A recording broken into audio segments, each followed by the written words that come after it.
Monsieur Moussa Faki Mohamed, président de la Commission de l'Union africaine du Canada, recevez nos respectueuses salutations. La modération de notre propos dans ce message que nous vous adressons frisera la langue de bois. Après avoir saisi la commission que vous présidez par lettre avec une étude sur les conflits et paix en Afrique du Nord et l'initiative BRINA sur l'économie internationale intra-africaine et ses ressources naturelles, après vous avoir informé de nos différents messages et en vous rappelant qu'en 2017, nous avons agi auprès de Mme Nkosazana Dlamini Zuma, la présidente de la même commission et que vous a précédé au poste, et devant l'aggravation accélérée des conditions humaines ces 3 dernières années dans toute l'Afrique, avec nuance pour l'Afrique du Sud, nous sommes dans l'obligation de récidiver. Vous venez d'organiser un sommet sur les menaces dites terroristes.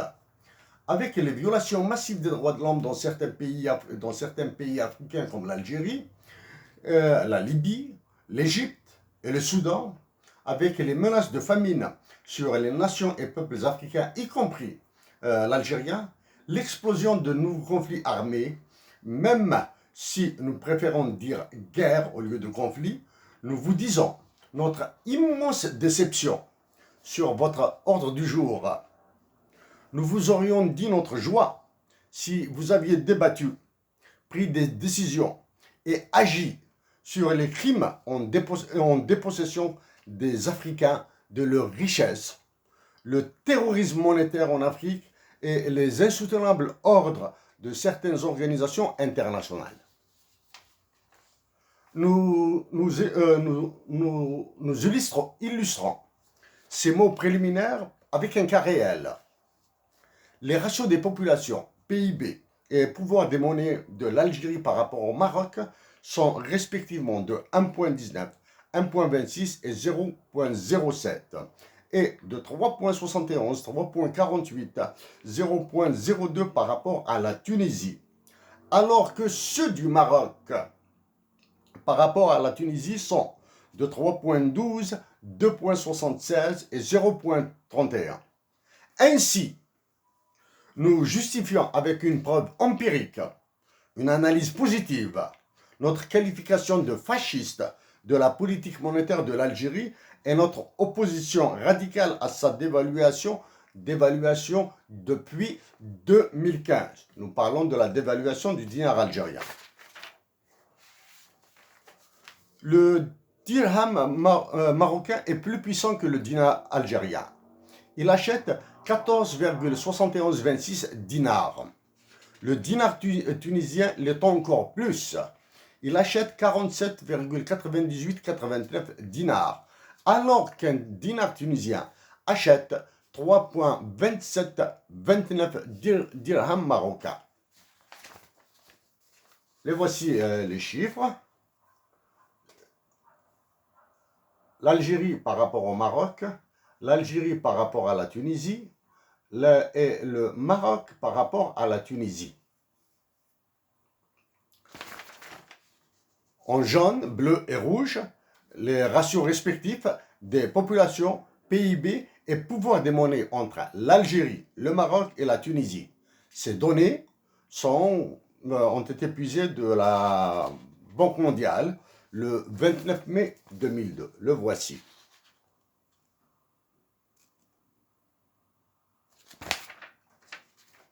En premier constat, ces chiffres disent que même s'ils sont sous-développés,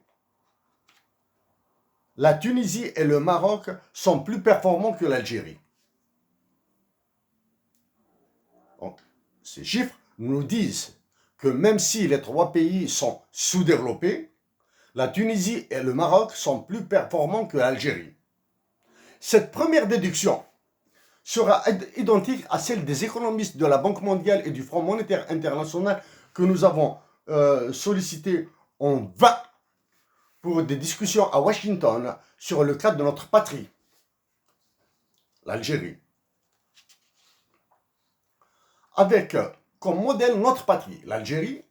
Nous reprendrons ces chiffres pour présenter quelques aspects liés aux droits et relations internationaux de certains pays africains, en introduisant les comportements stratégiques dans les diverses sphères mondiales. Nous précisons que l'adjectif stratégique invoque pour nous des probabilités mathématiques, des relations de dominance et des conflits hybrides internationaux comme ceux que subit l'Afrique actuellement. Cette introduction nous amène à vous poser cette courte série de questions. Dans quelle monnaie sont payés les fonctionnaires de l'Union africaine? Est-ce que l'Union africaine agit pour l'émancipation des nations africaines ou par les pressions internationales qu'elle subit de toutes parts et en particulier de l'État français, pérennise-t-elle leur asservissement? Est-il dans l'agenda de l'Union africaine la modification de sa charte afin de mentionner la révolution algérienne et ses bienfaits pour les peuples africains? Ce fondamental et espéré amendement ajoutera à la liste des pères fondateurs de l'Union africaine disponible sur votre site internet et dans une catégorie à part les noms du Sud-Africain Walter Sisulu et des Algériens suivants. La Bible Mehdi, modèle universel du révolutionnaire patriote, parce qu'il y a des révolutionnaires qui, après l'indépendance de leur pays, ont renié leur patriotisme. Hussein Eid Ahmed, un génie dans les théories des révolutions et des négociations internationales. Un utopiste libéral qui a placé la dignité humaine au sommet de ses actions.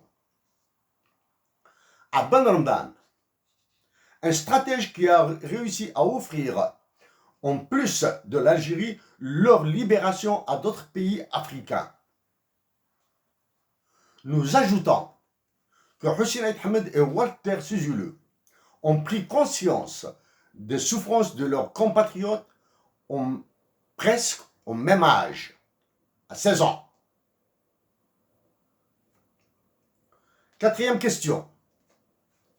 Mohamed El-Kadhafi est le fondateur de l'Union africaine. Que fait l'Union africaine pour mettre un terme à la souffrance des Libyens? Pour mettre un terme à la traite humaine à grande échelle qui s'y pratique? Cinquième question. Est-ce que le sous-développement de l'Afrique peut être mesuré à l'aune de la qualité du site internet de l'Union africaine? Pour nous, la réponse est oui. Dans sa page d'accueil reconsultée aujourd'hui même, le 31 mai 2022. Le titre d'un article qui est publié est « Les dirigeants africains, : redoubler les efforts contre les changements anti-camps ».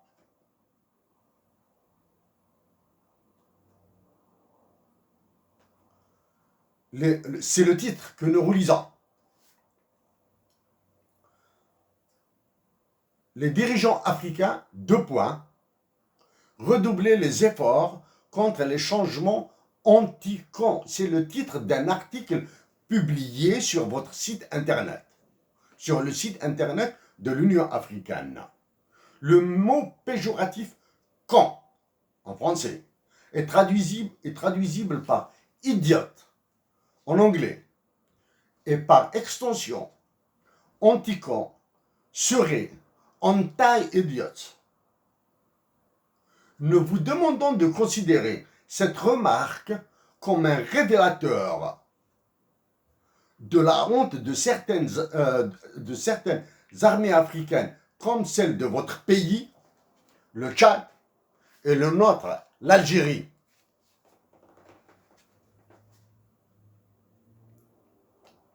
Le mot,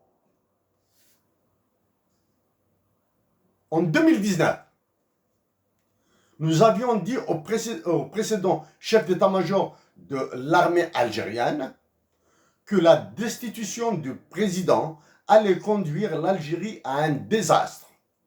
Et lui avons ajouté qu'il y a au moins un assassin économique en Algérie qui mène à la baguette les centres de décision du pays.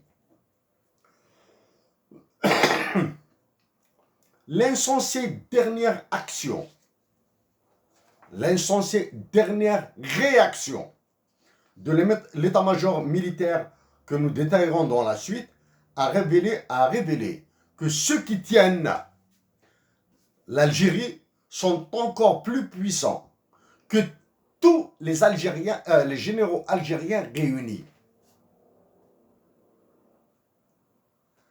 Cette réaction confirme à nos yeux le contrôle de l'Algérie par au moins un assassin économique.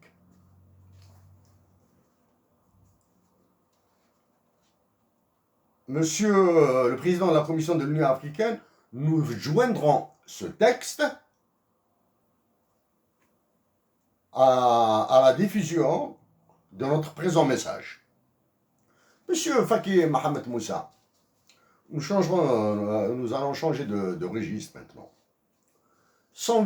Nos vies sont faites d'événements, anecdotes, hasards et coïncidences. Le professeur en droit international des affaires, International Business Law, et Common Law, droit des biens et droit successoral, Emmanuel Sibidi Daronkoum, en étant choqué par le titre qui lui a été donné en Afrique, et secrétaire de l'Organisation pour l'harmonisation en Afrique du droit des affaires, l'OADA, a été notre enseignant dans la matière, dans un cours que nous avions pris à HEC Montréal.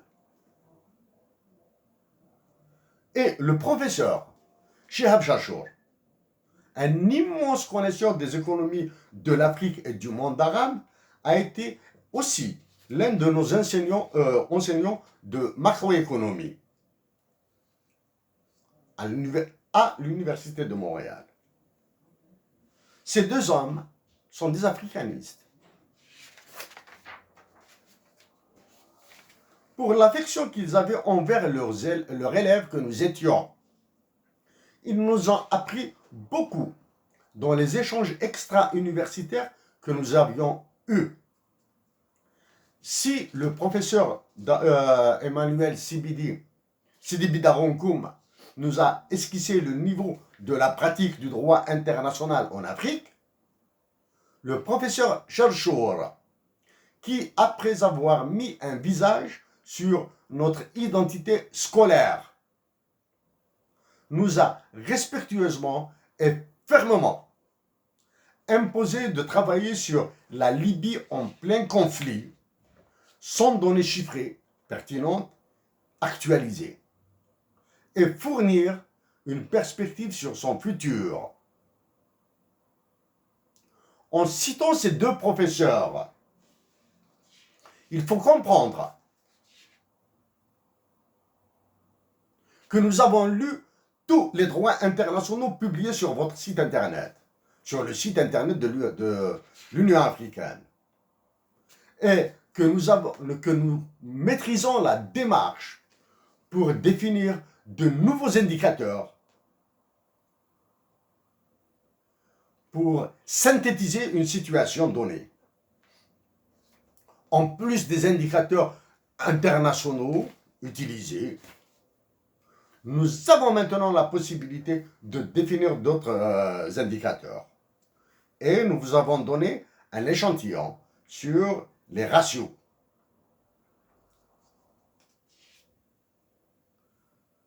Pour cacher les problèmes réels et mener les Africains dans une dystopie, le discours politico-économique en Afrique est emballé dans divers vocables comme démographie malthusienne, bonne gouvernance, développement inclusif, objectif du millénaire modifié en objectif de développement durable, intégration de la femme dans la décision publique et production économique, et la liste est extensible.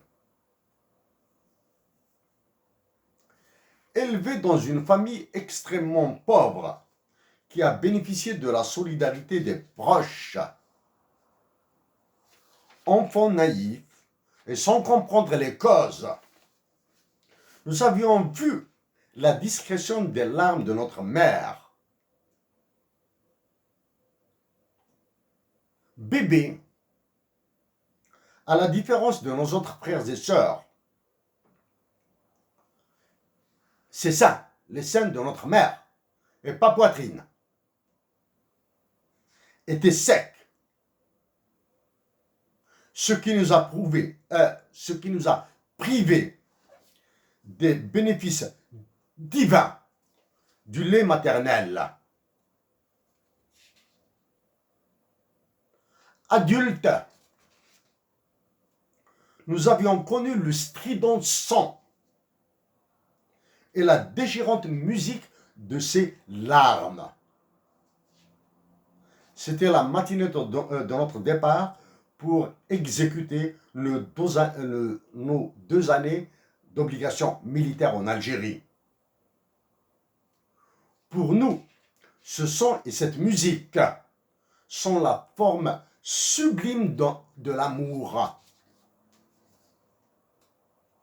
Quand notre mère nous appelle par Ammi, qui signifie en tamazight mon fils, en français,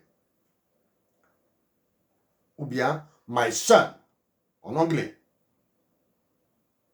Plus qu'une impression, nous avons la sensation que c'est Dieu qui nous parle.